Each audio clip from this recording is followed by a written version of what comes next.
there must have been some sort of secrecy with my mum, that she would never talk about things. And clearly Arthur was definitely involved in your family, because you've got all these amazing photographs here that you found that, you know, kind of hidden away, like you said. Can we have a look at some of them? But, you know, together with that, there were all these other photographs in the box. Well, my mother would never have kept those, I don't believe, if there hadn't been some connection with her. And that was, these are just photocopies, as I say. But that was his sister. It's on the back. Oh, this is his. Okay, wow. So that's Arthur Wharton's sister. Yes. Wow, she looks great, doesn't she? She, you know, she looks very I think they were quite wealthy. Right. And that was there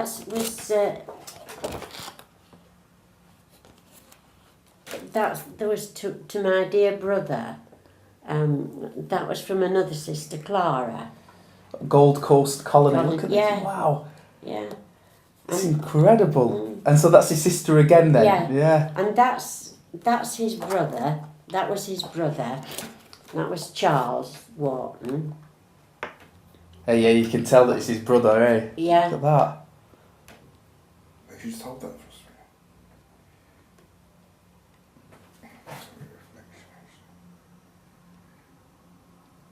Yeah. Okay. And that was his father when he brought him over to England, and he was a Methodist. He was a Methodist preacher. So was his father? Is it a white man, or was his father? No, he was. Well, I think he was half and half, because he came from Grenada, and he went over to the Gold Coast to be a missionary. He trained to be a missionary, and he went over to the Gold Coast, and that's where he married Arthur's mother, who was a member of the Fanti tribe on the Gold Coast, and they were sort of like royalty. So she was a Fanti princess, his mother. Wow.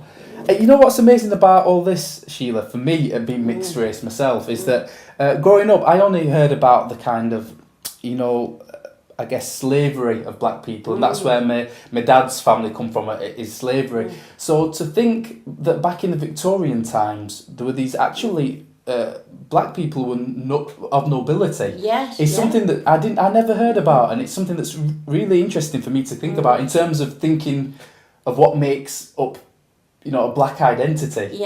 That there was black nobility back then. You don't hear about that very often, do you? And they were two of his sisters, and this one's his other brother, William. That's Arthur's brother. Wow. So can you show us his sisters? Yeah. I mean, you can tell the way they dress that they're quite wealthy. Yeah, you can. Yeah, they definitely. I mean, yeah, they look very well to do. Yeah. And so we've got. And that was William, his brother. Is this his younger brother, or is okay? He's amazing old. And I suppose back then, even just to have your photo taken, probably said that you were of, you know, some sort of ilk. Fairly distinguished in some way. Yeah. Have you got any more photos of Arthur then? Only as he got older. That was when he was a publican. He was a licensee of, I suppose you know, don't you, in Sheffield, and he was licensee of a plough inn in Rotherham and the Albert Tavern, which was just round on the next road from here. Wow, is that still here then? The Albert Tavern's not there now. Right, okay. But they're all flats now and bungalows. But that was him as a publican. So you see, he must have been quite wealthy then. Before the rot set in, I suppose. It's just an incredible story that, I mean, I guess must have been hidden before. And these are all photographs from your collection. They were in this box. The originals were all in this box. And there was a glass photograph of Arthur. I've got the original glass photograph, but it was all it was all cracked. It was done in glass. Right. And Okay. I've got that. It's do you want me to get it for you to show you? Well, I mean, I think you can see that it's glass here. So, yeah. so these are the cracks of the actual. Yeah. But I mean, he looks very suave, doesn't he? Oh yeah, that was when he was playing football. That was in his football outfit. Wow.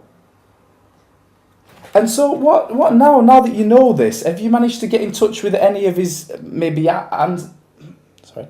Now that you know that there might be this connection to Ghana, have you managed to get in touch with any of his Ghanaian family?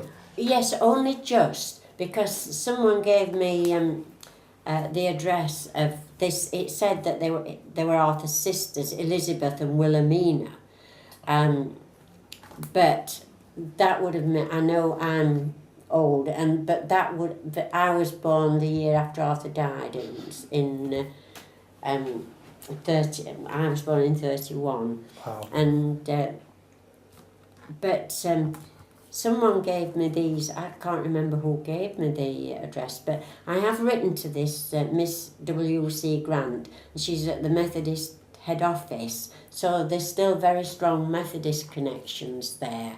Wow. So I sent this off by airmail last week, this letter, asking if either the relatives, if those who are living, would contact me or allow me to contact them and sort of try to find out a little bit more about, their background and them about my background. And I mean, that's just what an amazing tie. I'm just thinking of this letter that's been sent off from Rotherham in Yorkshire, being sent off to look at Liberia Road in Accra in Ghana. Yeah, That's just yeah. what an incredible story that is.